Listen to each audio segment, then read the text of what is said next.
In the heart of a noisy city lived a writer named Elara. Her mind was an ocean of brilliant ideas and beautiful words. She dreamed of writing a novel that would touch the hearts of millions. But Elara was trapped in a prison of her own making. Every word she wrote was judged by 1,000 imaginary critics in her head. Her own voice was drowned out by the echo of others' opinions. Would they like this? Is this clever enough? What will the critics say? This symphony of doubt paralyzed her. For every page she wrote, she threw 10 away. Her great novel remained an unwritten dream, and her talent withered under the weight of her fear. One day, broken and exhausted, she decided she couldn't live this way anymore. She had heard stories of a silent monk who lived in a remote mountain monastery, a master who taught not with words, but with presence. Desperate for clarity, she left the city behind and journeyed to find a place where she could finally hear herself think. She found Master Anne in a garden of perfect stillness. She poured out her story, her fears, her constant need for approval. The monk listened, his eyes full of compassion.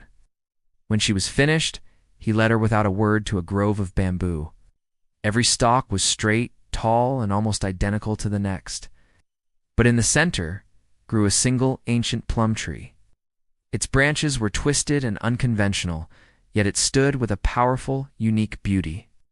The master pointed to the uniform bamboo, then to the one-of-a-kind tree. Then he simply pointed to his own heart and smiled.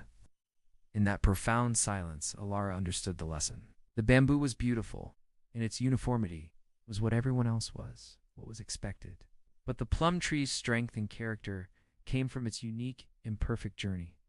It didn't try to be a bamboo stalk, it was unapologetically itself. The master was telling her that her voice, her true story, would not come from the outside world, but from the quiet, honest place within her own heart. The moral was clear.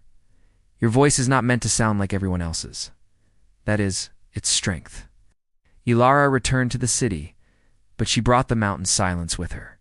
She put away her phone, ignored the endless noise of opinions, and listened only to the story that was blooming inside her.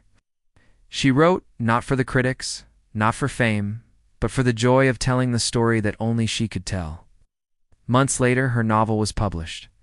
It became a beloved success, not because it was perfect by everyone's standards, but because it was honest.